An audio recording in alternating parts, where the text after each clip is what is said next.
రాజ్యాంగ సవరణపై వాజ్పేయి ప్రధానిగా ఉన్నప్పుడే కేంద్రం గెజిట్ నోటిఫికేషన్ ఇచ్చిందని అన్నారు సీఎం రేవంత్ రెడ్డి. 2000 సంవత్సరంలో వెంకటాచలయ్య కమిషన్ వేశారని, ఇందులో 10 మంది సభ్యులున్నారని చెప్పారు. 2002లో వెంకటాచలయ్య కమిషన్ నివేదిక ఇస్తే దాన్ని సీక్రెట్ గా పెట్టారని ఆరోపించారు. ఇప్పుడు రహస్య ఎజెండాను అమలు చేస్తున్నారని ఆరోపించారు. ఆర్ఎస్ఎస్ పెద్దలు కులాల ఆధారిత రిజర్వేషన్లు ఉండొద్దని అన్నారని చెప్పారు.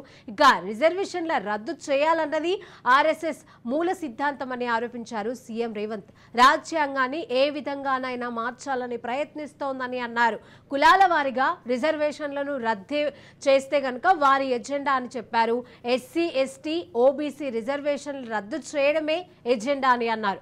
1978లో వెనుకబడిన తరగతులకు బీపీ మండల్ కమిషన్ ఏర్పాటు చేస్తే వ్యతిరేకంగా కమండల్ ఉద్యమం నడిపారని చెప్పారు.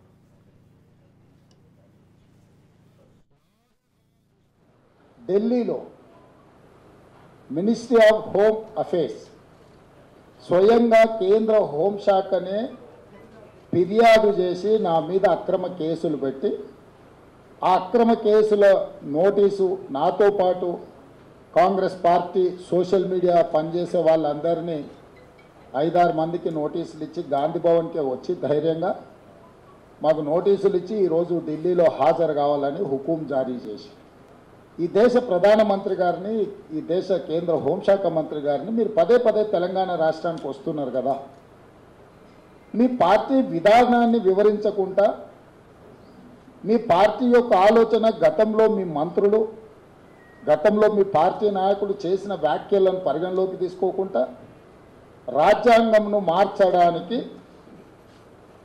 తీసుకోవాల్సిన చర్యలను, సూచనలను జస్టిస్ వెంకటాచలయ్య కమిషన్ అపాయింట్ చేసి వారితో 10 మంది రాజ్యాంగ నిపుణులను అందులో చేర్చి 2002లో వారు ఇచ్చిన సూచనలు మీరు దాచిపెట్టుకొని, నేను ఇంత విస్పష్టంగా నిర్దిష్టంగా ప్రధాన ప్రతిపక్ష పార్టీ కాంగ్రెస్ పార్టీ ఈ దేశానికి ఎస్సీ, ఎస్టీ, ఓబీసీ రిజర్వేషన్లు ఇచ్చిన పార్టీగా, ఆ పార్టీ ముఖ్యమంత్రిగా మీ మీద ఆధారాలతో కూడుకున్న ఆరోపణలు నేను చేస్తున్నప్పుడు ప్రభుత్వం వివరణ ఇచ్చుకోవడం కానీ, ప్రభుత్వం ఒకవేళ వాళ్ళు చేయాలనుకుంటున్న చర్యల వల్ల సమాజానికి నష్టం జరుగుతుంది అనుకుంటే సవరించుకోవడం కానీ చేయకుండా, ఈ గెజిట్ నోటిఫికేషనే ప్రధానమైన ఆధారం. మీ రాజ్యాంగాన్ని మార్చాలనుకుంటున్నారు. ఈ రాజ్యాంగం మార్చడానికి దీని తర్వాత జస్టిస్ వెంకటాచలయ్య కమిషన్ చైర్మన్గా వారితో పాటు 10 మంది సభ్యులు, మన ప్రాంతానికి సంబంధించిన నాకు తెలిసి జస్టిస్ జీవన్ రెడ్డి గారు కూడా ఇందులో సభ్యులు, వీరే గారు ప్రతిభా భారతి గారు తండ్రి, వారు కూడా ఈ 10 మందిలో ఒకరని నేను భావిస్తున్నా. వాటి వివరాలు మీడియా మిత్రులు. అదేవిధంగా 2014 తర్వాత నీ మంత్రివర్గంలో ఉన్న వాళ్ళ నుంచి మొదలు పెడితే స్పీకర్ గారు కూడా రిజర్వేషన్లు వద్దు అని మాట్లాడినరు. దీని మీద నరేంద్ర మోడీ గారు, అమిత్ షా గారు, దేశ ప్రజలకు జేపీ నడ్డా గారు ఏం చెప్తారు?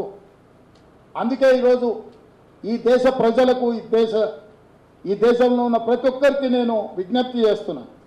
ఈసారి మీరు భారతీయ జనతా పార్టీకి వేసే ప్రతి ఓటు మీ ఎస్సీ, ఎస్టీ, బీసీ, ఓబీసీ రిజర్వేషన్ల రద్దుకు ఉపయోగపడతాయి.